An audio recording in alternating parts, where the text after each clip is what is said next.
소망이 끊어졌다 해도 내 모든 기회가 없어졌다 해도 좌절과 절망이 나의 앞에서 나를 기다린다 해도 내 모든 희망이 사라졌다 해도 내 모든 계획이 무너졌다 해도 슬픔과 고통이 나의 앞에서 나를 기다린다 해도 주님은 절대 포기하지 않으시죠. 내가 모든 걸 포기할 때 나를 일으키죠. 주님은 나를 너무도 나를 영원히 나를 사랑하죠.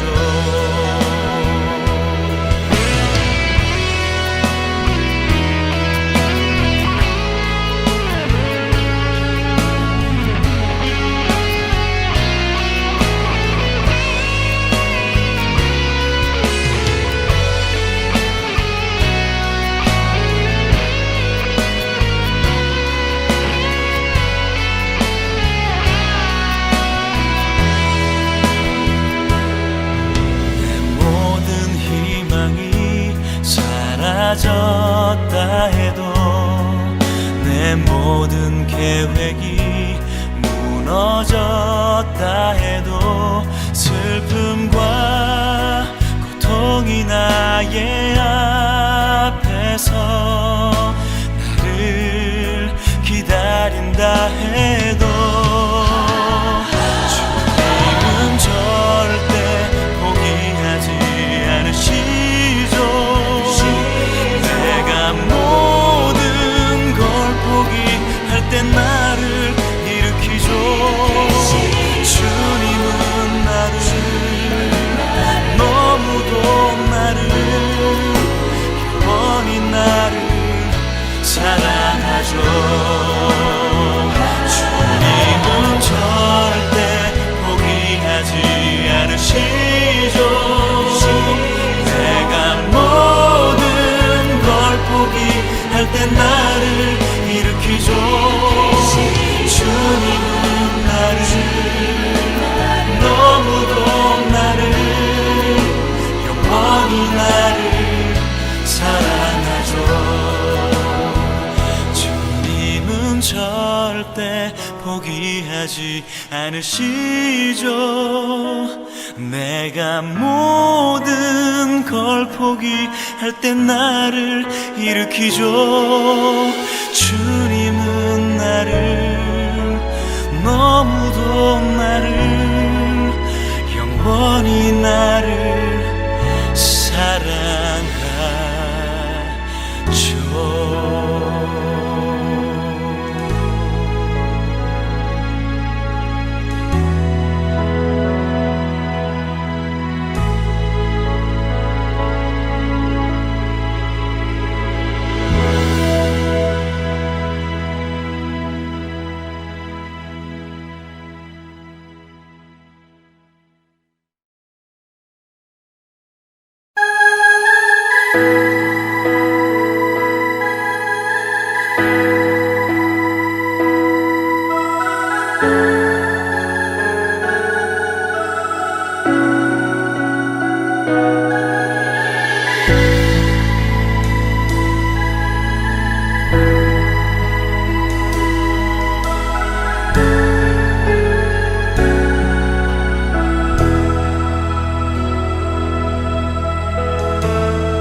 그것을 믿으며 가네.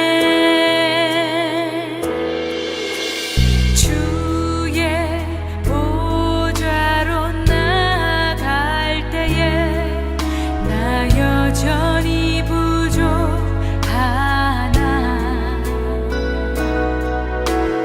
나를 품으신 주의 그 사랑, 그것을 믿으며 가네. 자격 없는 내 힘이 아닌 오직 예수님의 보혈로, 자격 없는 내 힘이 아닌 오직 예수님의 보혈로.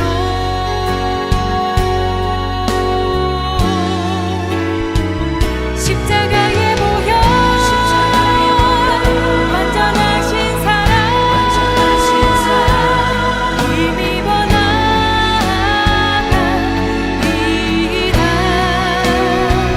십자가의 보혈, 완전하신 사랑, 힘입어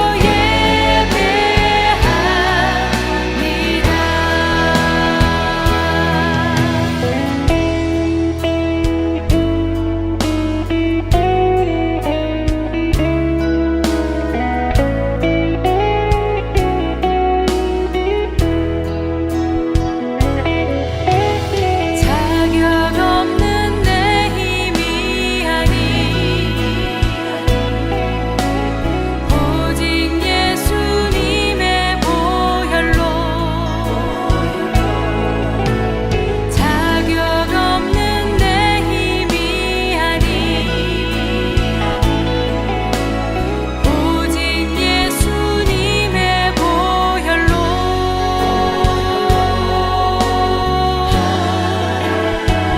십자가의 보혈,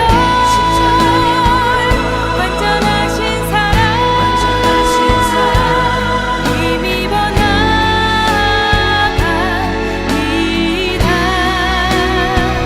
십자가의 보혈, 완전하신 사랑, 힘입어 예배합니다.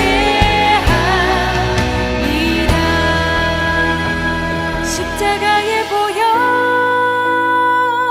완전하신 사랑, 힘입어 나아갑니다.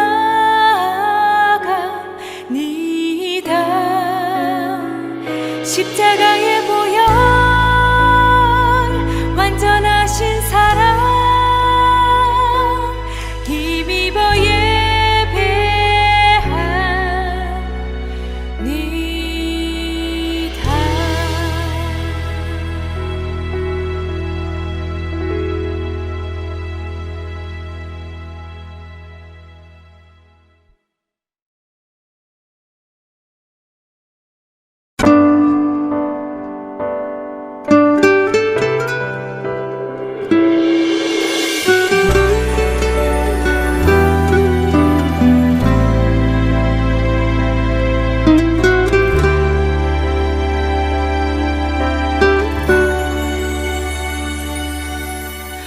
예수 나의 좋은 치료자, 그의 눈이 머무는 곳은 나의 슬픔과 고통. 고개를 들어 그의 눈을 볼 때에 난 알았네. 예수 나의 좋은 치료자. 예수 나의 좋은 치료자,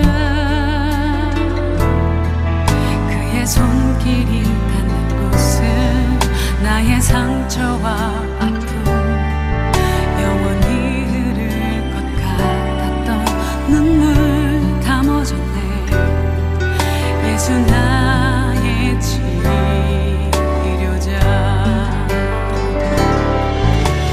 나 노래하리라.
오늘은 복된 주일입니다. 우리 다 함께 자리에서 일어나셔서 살아계신 하나님께 예배 드리겠습니다.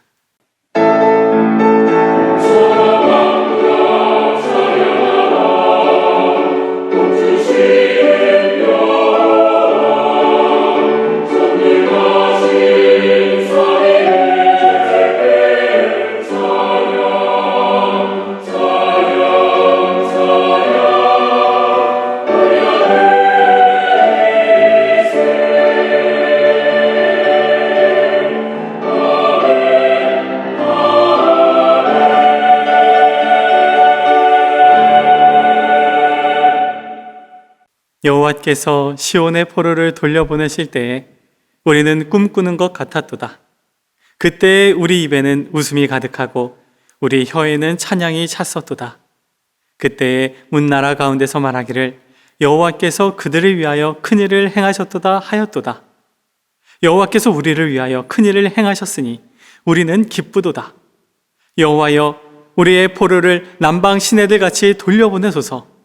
눈물을 흘리며 씨를 뿌리는 자는 기쁨으로 거두리로다. 울며 씨를 뿌리러 나가는 자는 반드시 기쁨으로 그 곡식단을 가지고 돌아오리로다. 하나님은 영이시니 예배하는 자가 영과 진리로 예배할지니라. 아멘. 자리에 앉겠습니다. 사도신경으로 우리의 신앙을 고백하겠습니다. 나는 전능하신 아버지 하나님, 천지의 창조주를 믿습니다. 나는 그의 유일하신 아들, 우리 주 예수 그리스도를 믿습니다. 그는 성령으로 잉태되어 동정녀 마리아에게서 나시고 본디오 빌라도에게 고난을 받아 십자가에 못 박혀 죽으시고 장사된 지 사흘 만에 죽은 자 가운데서 다시 살아나셨으며 하늘에 오르시어 전능하신 아버지 하나님 우편 앉아 계시다가 거기로부터 살아있는 자와 죽은 자를 심판하러 오십니다. 나는 성령을 믿으며 거룩한 공교회와 성도의 교제와 죄를 용서받는 것과 몸의 부활과 영생을 믿습니다. 아멘. 다 함께 찬송가 299장 함께 찬양 드리신 후에 오늘 예배를 위해서 박지수 집사님께서 대표로 기도해 주시겠습니다.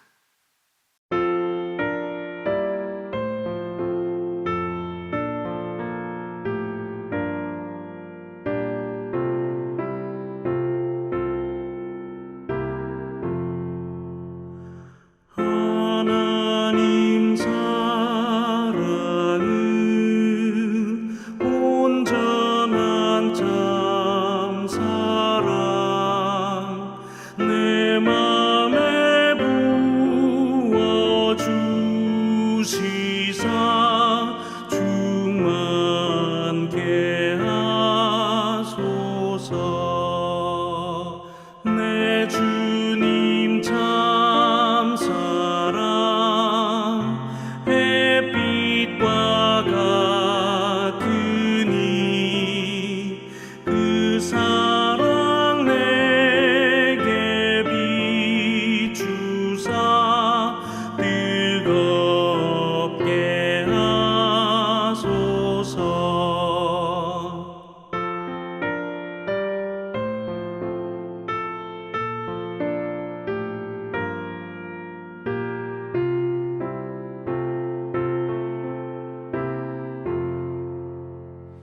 그 사랑 앞에는 풍파도 그치며 어두운 밤도 환하니 그 힘이 크도다.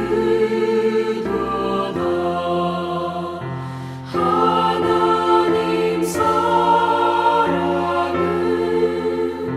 온전한 참 사랑 내 맘과 영에 채우사 새 힘을 주소서.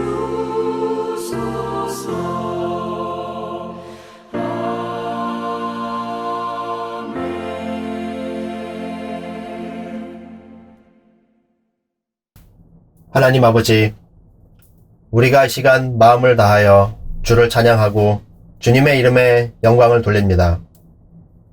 여호와여, 주는 자비롭고 은혜로우신 분이시며 쉽게 화를 내지 않으시고 신실하시며 사랑이 많으신 하나님이십니다. 주여, 우리를 불쌍히 여기소서. 내 영혼이 주를 의지합니다. 내가 이 재난이 지날 때까지 주의 날개 그늘 아래 피하겠습니다. 아버지 하나님, 지금 우리 킹스크로스 교회가 큰 어려움 중에 있습니다. 저희의 기도에 귀를 기울이시고 응답하여 주시옵소서. 주님께서 교회를 이 땅에 세우신 목적을 저희가 잊지 않게 하옵소서.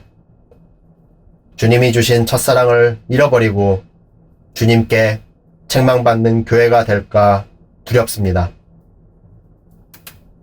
주여, 우리 교회를 붙잡고 계시고 우리 안에 거하고 계시는 주님으로 인해 우리가 길을 잃지 않고 견고히 서기를 간절히 원합니다.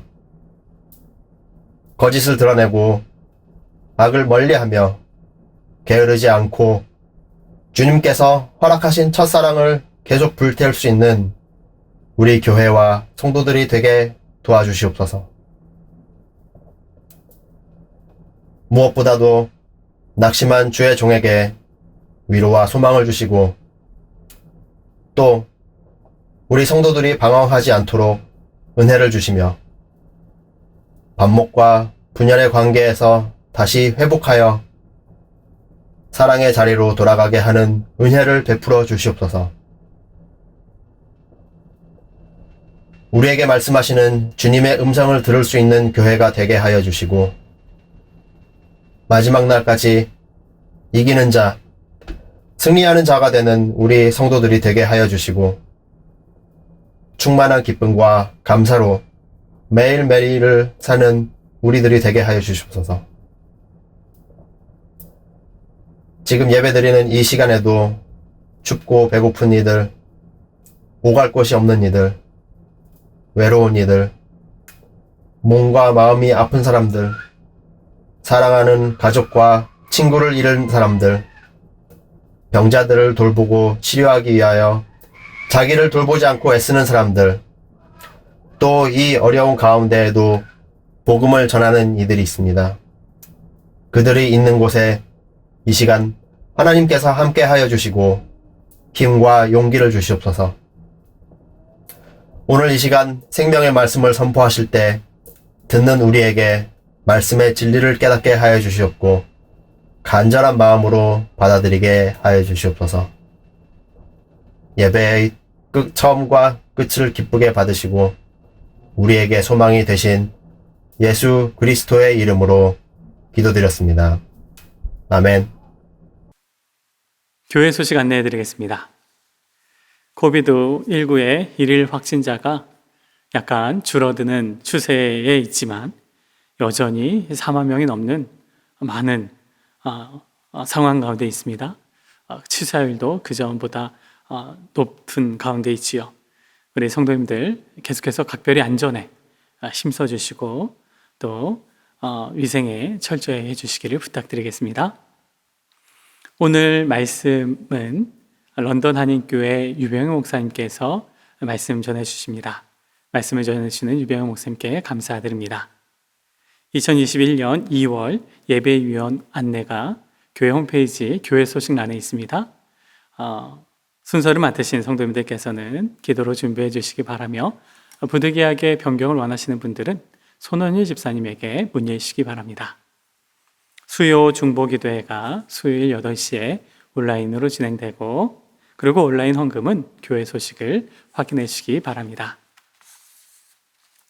이 시간 호산나 찬양대 찬양이 있은 후 강호성 집사님께서 성경 봉독해 주시고 괜찮은 이기주의라는 제목으로 유병헌 목사님께서 하나님 말씀 전해 주시겠습니다.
오늘 하나님께서 우리에게 주신 말씀은 마태복음 7장 12절과 22장 36절에서 40절입니다.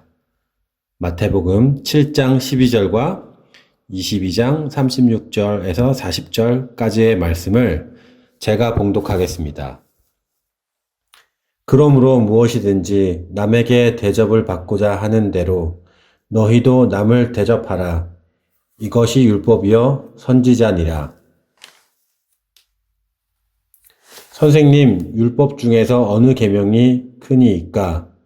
예수께서 이르시되 내 마음을 다하고 목숨을 다하고 뜻을 다하여 주 너희 하나님을 사랑하라 하셨으니 이것이 크고 첫째 되는 계명이요 둘째도 그와 같으니 내 이웃을 내 자신같이 사랑하라 하셨으니 이 두 계명이 온 율법과 선지자의 강령이니라. 아멘. 우리가 믿는 기독교는 세상의 어떤 종교나 철학이나 사상보다도 인간에 대한 소위 하이 뷰, 높은 관점을 가지고 있습니다. 성도 여러분, 기독교의 인간에 대한 관점이 무엇이죠? 모든 인간은 피부 색깔이나 혹은 빈부의 차이나 사회적인 배경과 상관없이 하나님의 형상으로 지음받은 고귀한 존재라는 것이죠. 그러므로 우리 기독교적 관점에서 보면 인간에 대한 유물론 사상이나 무신론적 진화론의 주장이 인간에 대해서 얼마나 저급한 관점인가를 알게 됩니다. 인간에 대한 이러한 유물론적 관점이나 진화론적 관점을 철저하게 추구해 나간다면 인간 사회는 어떠한 사회가 될 것인가? 성도 여러분 한번 상상해 보십시오. 적자 생존, 약육강식의 동물의 왕국이 될 것입니다. 그런 사회에서는 장애자나 혹은 아직 태어나지 않은 아이, 또 노약자들을 보호하고 돌봐야 할 아무런 사상적인 근거가 없습니다. 여러분, 아돌프 히틀러가 그런 사상을 가졌던 사람이 아닙니까? 그는 집시들, 장애자들, 유대인들을 사회의 쓰레기로 여기고 인종 청소를 했죠. 히틀러만이 아니라 우리가 잘 아는 스탈린이나 모 대통령이나 김일성 다 마찬가지죠. 그러나 기독교 복음이 영향을 끼치는 곳은 어디서나 개인의 생명의 존엄성과 개인의 인권이 존중되는 사회를 형성했음을 우리가 역사를 통해서 보게 됩니다. 그렇지 않습니까? 개신교가 영향을 크게 끼친 우리가 지금 살고 있는 이 북유럽 사회를 보십시오. 또 불교나 힌두교 혹은 이슬람 종교가 지배하고 있는 나라들의 인권을 한번 비교해 보십시오. 오늘날 서구 사회도 물론 점점 기독교의 기초를 상실해 가고 있습니다. 이것은 앞으로 서구 사회에 어떤 결과를 가져올지 참으로 우려스러운 부분이 아닐 수가 없습니다. 그러나 무신론적 진화론이나 혹은 유물론자라 할지라도 자기가 믿고 주장하는 것을 일관되게 살 수는 없습니다. 왜냐하면 그가 그의 이론과 사상에서 하나님을 인정하지 않는다 할지라도 실제 그들의 삶 속에서는 그들이 하나님의 형상으로 지음받은 존재로서 살아갈 수밖에 없기 때문입니다. 예를 들면 철저한 유물론적 사상을 가진 어느 대학의 한 교수가 있다고 한번 상상해 보십시오. 이 교수는 인간이란 존재는 단지 물질적인 존재에 불과하고 인간의 육체적인 활동은 말할 것도 없고 인간의 정신적이고 혹은 윤리적인 행동이라는 것도 사실은 복잡한 신체의 무슨 생화학적인 호르몬 작용에 의해서 일어나는 것에 불과하다고 주장하는 그러한 생화학과 교수입니다. 그러나 과연 이 유물론적인 교수가 자신이 믿고 주장하는 대로 철저하게 그 이론대로 그렇게 살아갈 수 있는가? 여러분 한번 상상해 보십시오. 대학에서 그렇게 무신론적인 유물론 사상을 가르치는 이 생화학과 교수가 이제 퇴근을 해서 집에 돌아오면 집에 현관에 들어섰을 때 사랑하는 그 아내와 또 아빠 그러면서 그 아빠에게 달려드는 사랑스러운 딸이 있습니다. 그 사랑스러운 아내와 딸이 자기를 맞이할 때 그 아내와 딸의 반응을 이 생화학과 교수는 어떻게 해석할까요? 여보 혹은 아빠라고 하는 이 사랑하는 아내와 딸의 이들의 이 반응이, 이들의 행동이 이들 그 뇌 속에서 어떤 복합적으로 작용하는 어떤 호르몬 작용에 의해서 여보 혹은 아빠, 그렇게 이 교수가 그런 식으로 이 아내와 딸의 반응을 해석할까요? 그래서 그저 아주 냉랭하고 기계적으로 그 두 여자의 그 반응들을 그렇게 그가 반응할까요? 아니면 사랑스러운 아내와 딸을 보고 교수 자신도 포옹을 하고 또 정다운 입맞춤으로 반응할까요? 분명히 이 교수는 거기서 아주 그 사랑스러운 표정으로 아내와 딸을 맞이할 것입니다.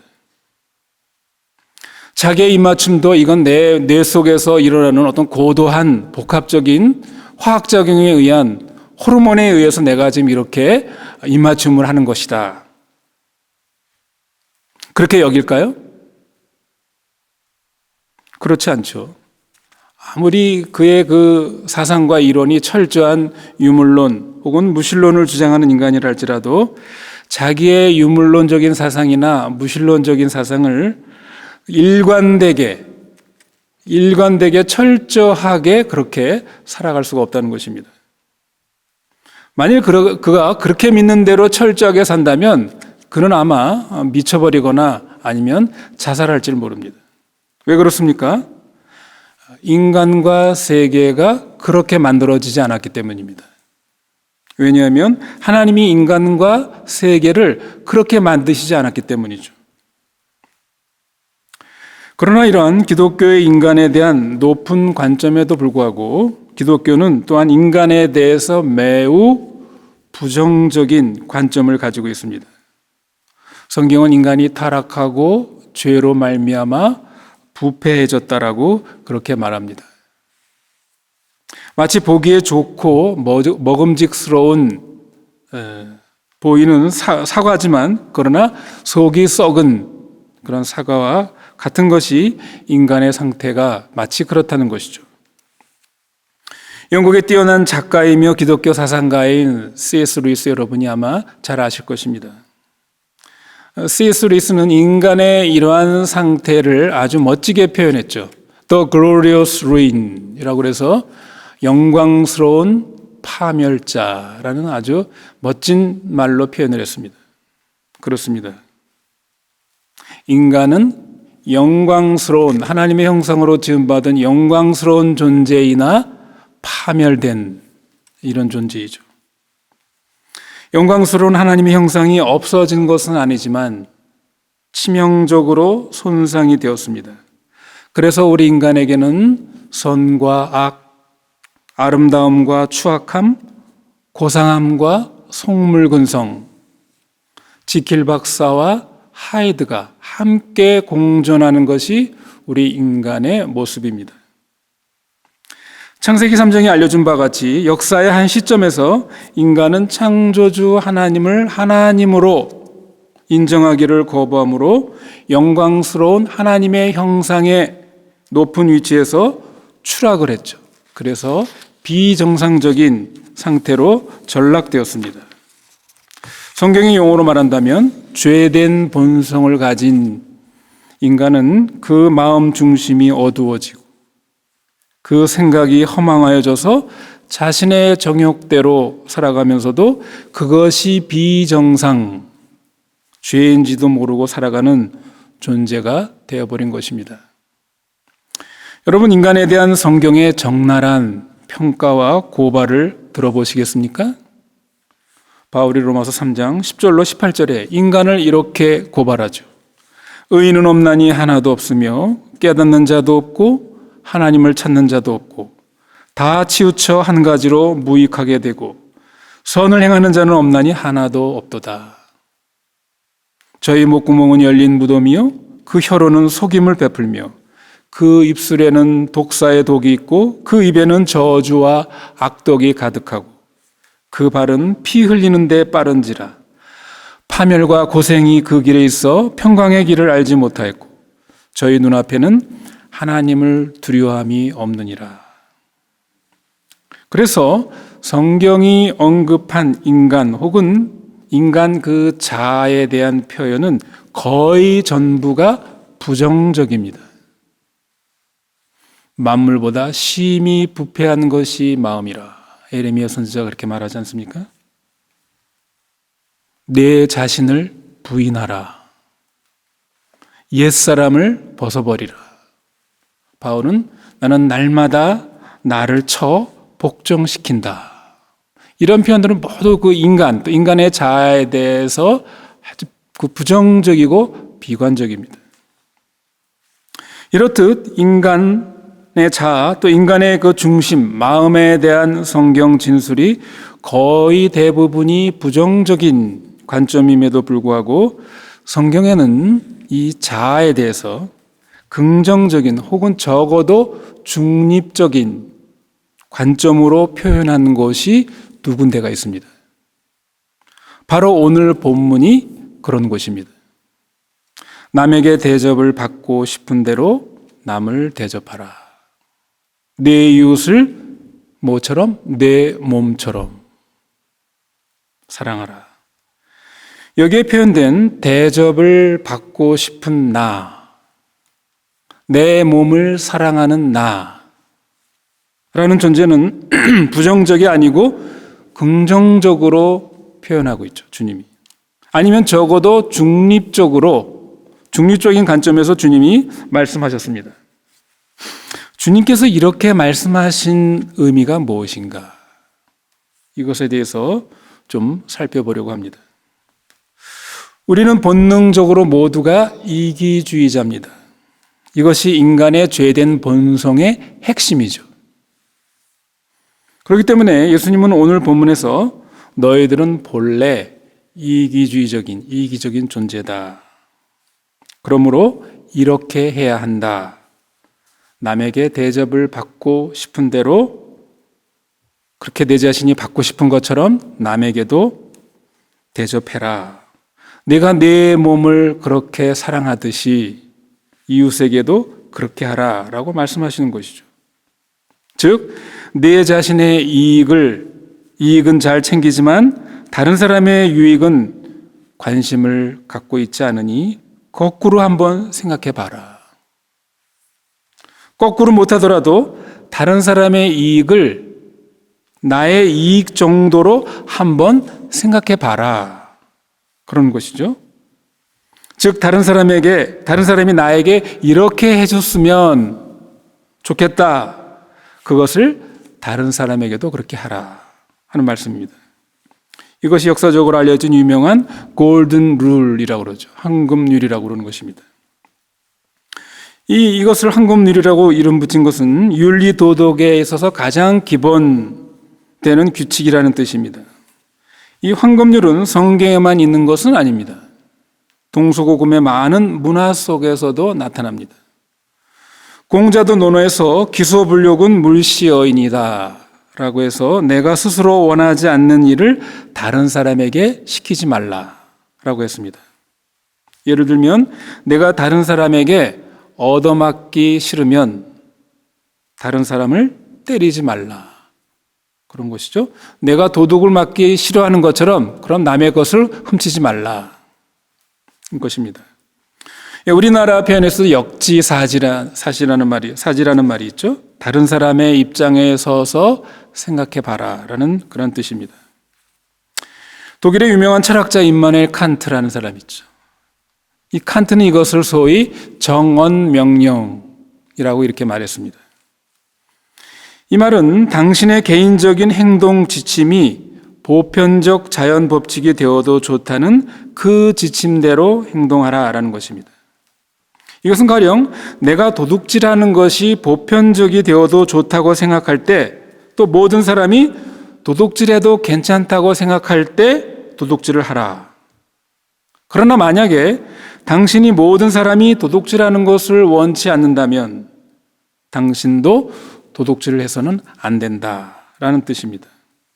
이것이 칸트가 말한 소위 정언 명령입니다.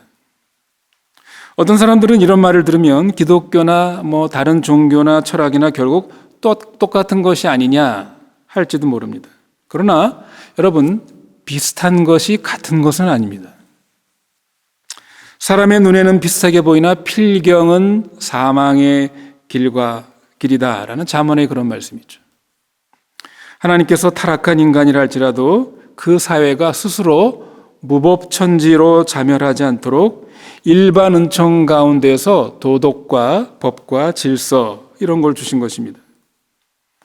그러나 12절에 이 주님이 가르치심은 유교나 칸트의 가르침과는 다릅니다. 유교의 가르침은 하지 말라라는 차원의 소극적인 것으로 끝나죠. 칸트의 가르침도 상당히 일반적으로 자기 중심적입니다. 그러나 성경은 다른 사람을 중심으로 해서 이야기를 하고 있습니다.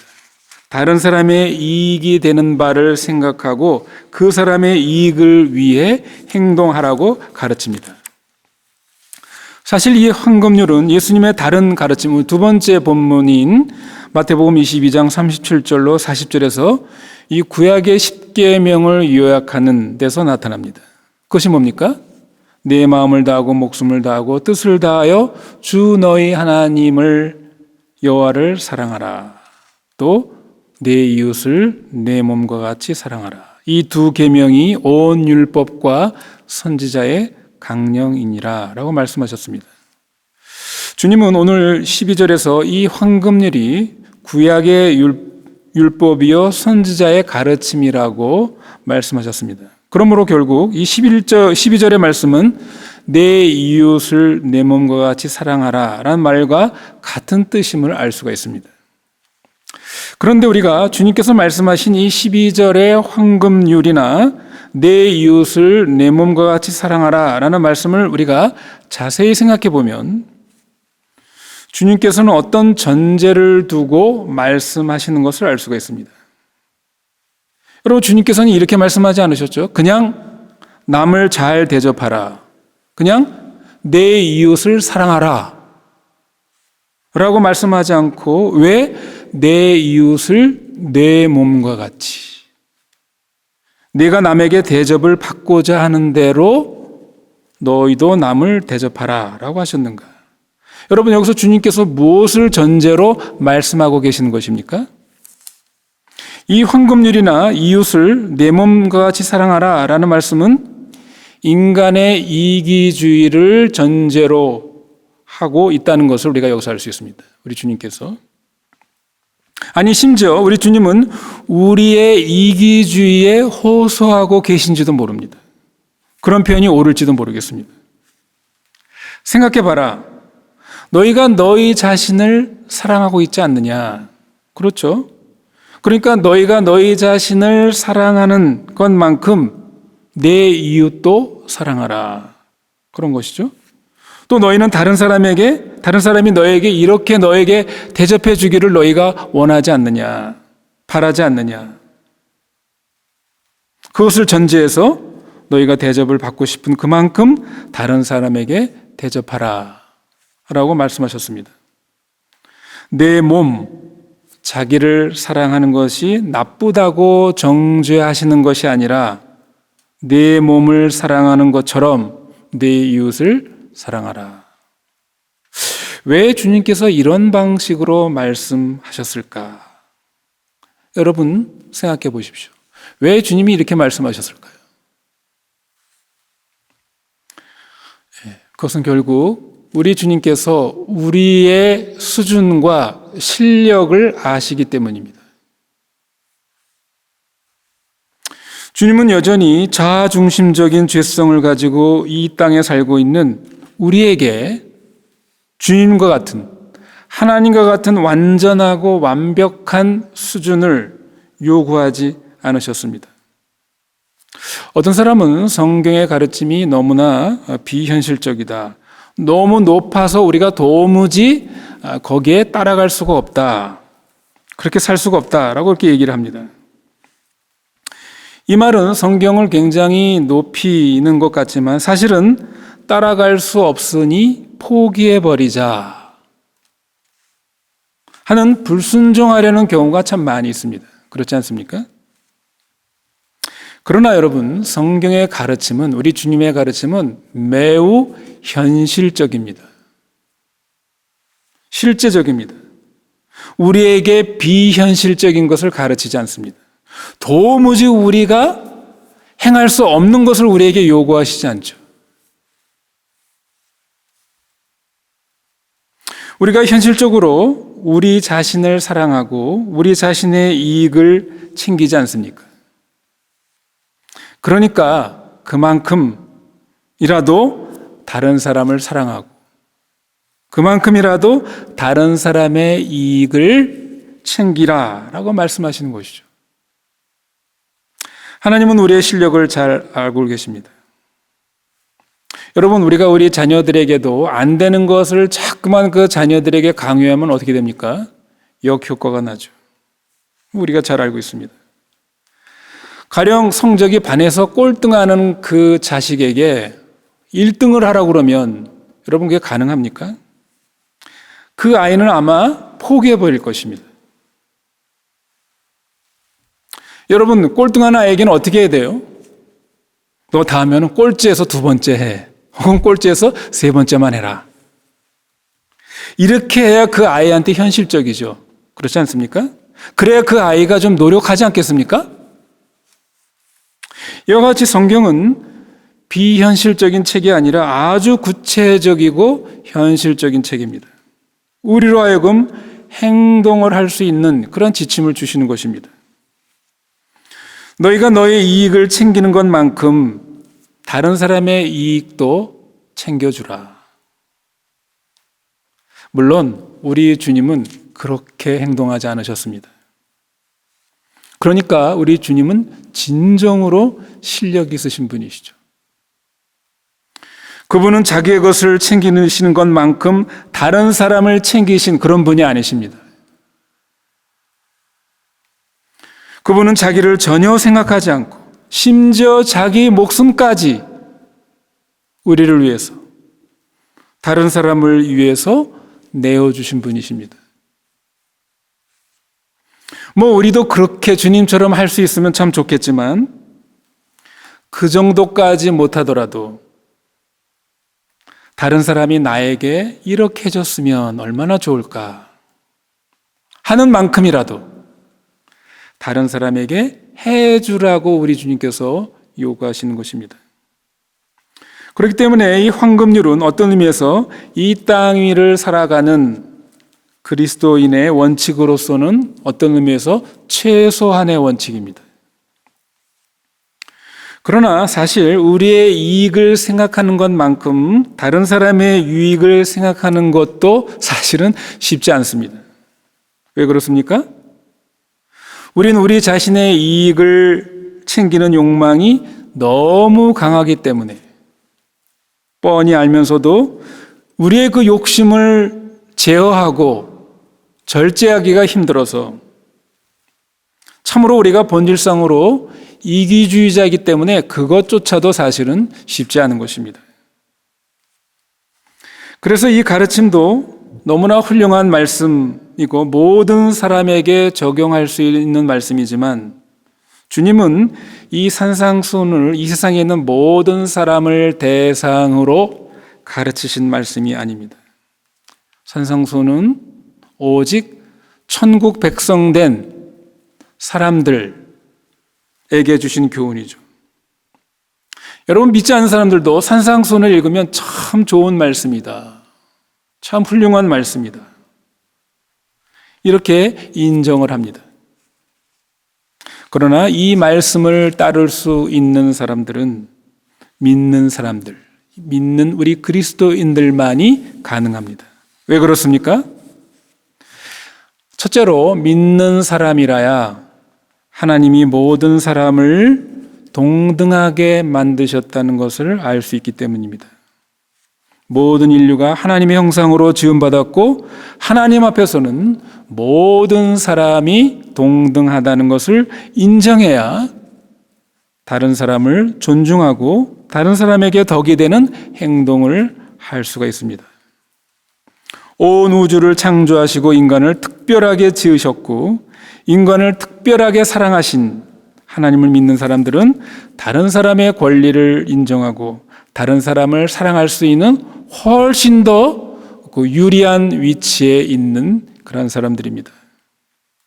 이런 인간에 대한 성경적인 하이뷰를 갖지 않으면 궁극적으로 인간이 인간을 존중하고 사랑해야 할 근거가 없습니다.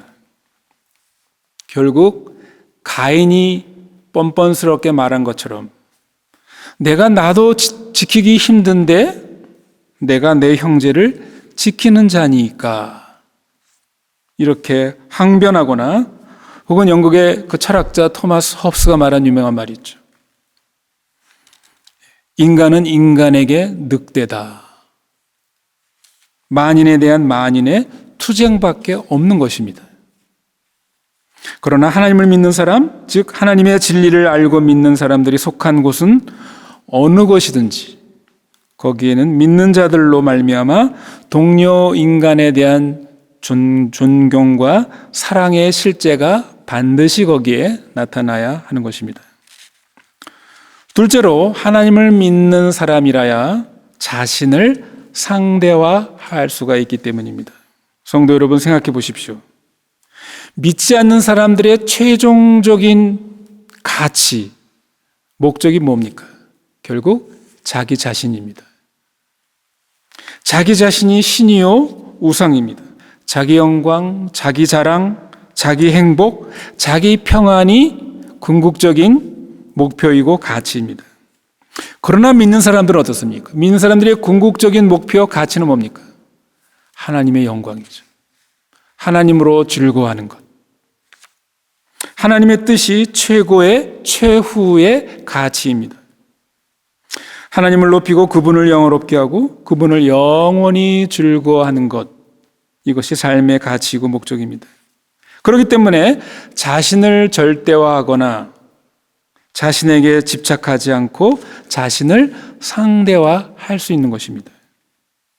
물론 우리가 여전히 죄성이 있어서 끊임없이 이 문제를 가지고 이제 또 씨름해야 될 부분이 남아있긴 하죠. 그리고 무엇보다도 하나님께서 그리스도 안에서 우리를 사랑하셨다는 이 놀라운 사실, 그것을 알기 때문에 그 사랑으로 다른 사람을 사랑하고 다른 사람의 유익을 위해 내 자신의 권리조차 내려놓을 수 있는 힘을 갖고 있는 사람이 바로 우리 그리스도인들입니다. 그뿐만 아니라 하나님께서 우리를 사랑하실 때 우리가 사랑받을 자격이나 조건이 있어서가 아니라 자격이 없음에도 불구하고 우리를 사랑하셨기 때문에 우리도 그렇게 해야 한다는 것을 아는 사람들, 그것을 경험한 사람들입니다. 그렇기 때문에 우리는 이웃이 우리보다 못하더라도 심지어 우리의 원수라 할지라도 그의 권리를 존중하고 그의 이익을 도모할 의무가 있는 것입니다. 하나님을 믿는 사람들은 이웃을 위해 섬기고 자신을 희생하는 것이 하나님을 기쁘시게 하는 것이라는 것. 뿐만 아니라 하나님으로부터 상급을 받는 것임을 알고 행해야 합니다. 여러분, 왜 하나님께서는 그 선한 일을 하면 왜 상을 주시겠다고 했습니까? 그것은 다른 사람으로부터 사랑을 받고 다른 사람으로부터 대접과 칭찬을 받기 위해서 다른 사람을 사랑하고 선대하는 것이 아니라 설령 내가 다른 사람을 사랑하고 선대하고 한다고 해서 그 사람이 나를 선대하고 나를 사랑한다는 보장이 없고 또 그것을 기대하지 말라는 그런 의미가 그 속에 있습니다. 그 보장과 상은 하나님, 당신께서 내가 너에게 해줄 것이다. 이렇게 하나님께서 말씀하신 것입니다. 사실 이것도 하나님이 너에게 상을 줄 것이니까 그 상을 바라보고 선을 행하라 라는 것도 어떤 의미에서 보면 이것도 이기주의라고 볼 수 있습니다. 하나님으로부터 상을 바라보고 이웃에게 자비와 덕을 끼치는 것이기 때문에 이기적일 수 있죠. 그렇죠? 하나님께 내가 상을 얻기 위해서 이웃에게 선과 덕을 행한다. 그러나 이러한 이기주의는 다른 사람에게 아무런 해를 끼치지 않는, 제가 제목에서 말한 것처럼 이것은 정당한 혹은 괜찮은 이기주의입니다. 철학자 칸트는 하나님으로부터 상을 받기 위해 선을 행하는 것은 비도덕적이다. 그의 그 동기 윤리가 잘못됐다라고 이렇게 얘기를 합니다. 그러나 하나님은 오히려 우리가 그런 이기주의자가 되라고 말을 하고 있는 것이죠. 하나님의 상을 기대하면서 선을 행하는 것, 하나님이 이것을 우리에게 격려하셨습니다. 마태복음 10장 42절에 주님께서 뭐라고 그랬습니까? 너희가 이 소자에게 냉수 한 그릇 대접하는 것도 결코 하늘에서 상을 잃지 않을 것이다. 하나님께서 상을 내걸고 상에 대한 우리의 이기심과 어떤 의미에서 욕심을 하나님께서 부추기신 것입니다. 사실 우리가 다른 사람에게 선행을 베풀고 덕을 끼치는 것은 상을 받을 놀라운 혹은 특별한 일이 사실은 아닙니다. 그렇지 않습니까? 하나님의 형상으로 지음받은 자는 마땅히 그 형상에서 나오는 그 모습 자태는 이웃을 사랑하는 것이죠. 이웃에게 선을 행하는 것입니다. 이것은 인간의 마땅한 소위 당위입니다. 하나님의 법입니다. 오히려 이것을 행하지 않으면 벌을 받아야 되는 거죠. 그게 죄가 되는 것입니다. 여러분 생각해 보십시오. 이 세상에서도 그렇습니다. 여러분 우리가 교통법규를 잘 지킨다고 해서 교통부 장관이 상을 주지 않습니다. 이것은 당연히 마땅히 우리가 지켜야 할 것이죠. 오히려 안 지키면 벌을 받고 벌금을 내야 합니다. 그럼에도 하나님께서는 우리가 선한 일을 하면, 이웃에게 자비를 베풀면, 덕을 베풀면 상을 주시겠다라고 약속하셨습니다. 왜 그렇습니까? 하나님이 사랑과 자비의 하나님이시기 때문입니다. 또한 하나님은 우리가 하나님의 그 성품을 담기를 원하시기 때문입니다.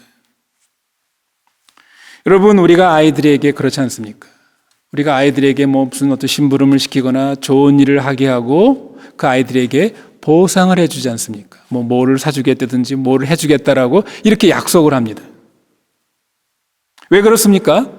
자녀는 마땅히 좋은 일, 훌륭한 일을 해야 되는 것이죠. 착한 일을 해야 되는 것입니다.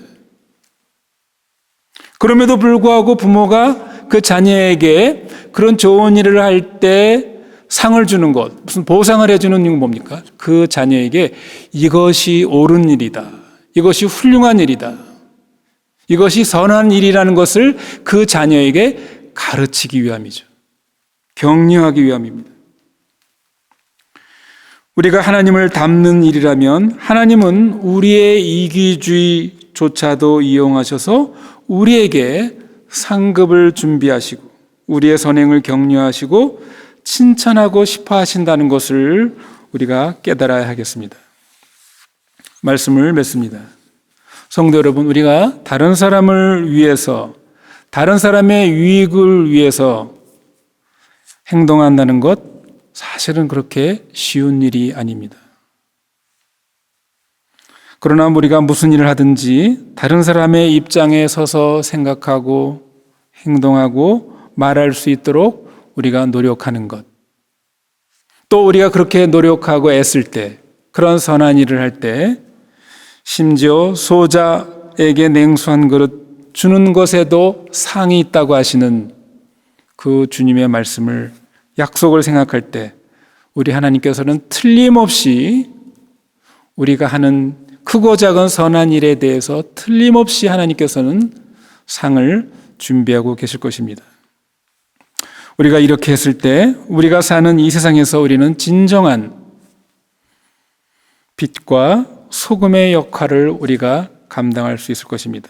그리고 이 세상에 하나님의 그 아름다운 덕을 이 세상에 증거하는 사명을 우리가 감당할 수 있을 것입니다.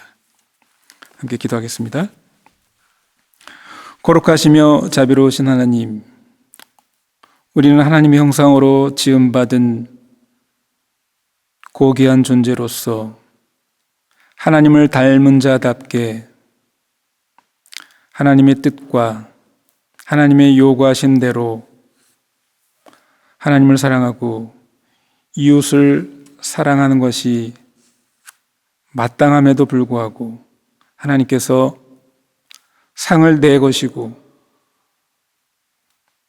이웃에게 덕을 베풀고 자비를 베푸는 그 선한 일에 대해서 하나님께서 그것을 크게 쳐서 상을 주시고 칭찬해 주시겠다고 하시는 하나님의 놀라운 자비와 사랑을 인하여 감사를 드렸나이다.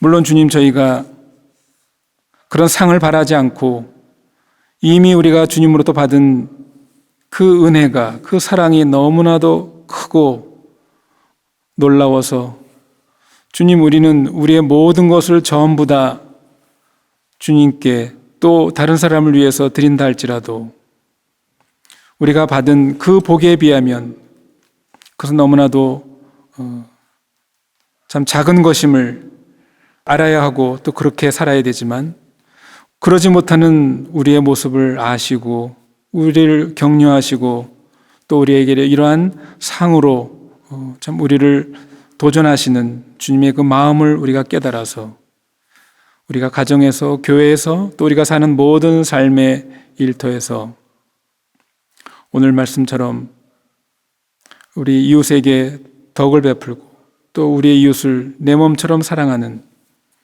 그 사랑의 실천이 저희들에게 있도록 은혜를 베풀어 주시옵소서. 예수님 이름으로 기도드리옵나이다. 아멘. 다 함께 자리에서 일어나셔서 하나님께 봉헌 드리겠습니다. 사랑이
주님, 오늘 또 저희들이 빈손으로 나오지 않고 주님께서 우리에게 베푸신 그 은혜에 감사하여 또 주님께서 우리에게 주신 모든 것들이 주님의 것임을 고백하는 표시로 예물을 주님께 드려오니 주님, 우리의 신앙과 우리의 헌신을 주께서 기쁘게 받아주시고 이것이 쓰여지는 곳마다 하나님의 아름다운 덕이 증거되는 그 일에 쓰임받게 하여 주시옵소서.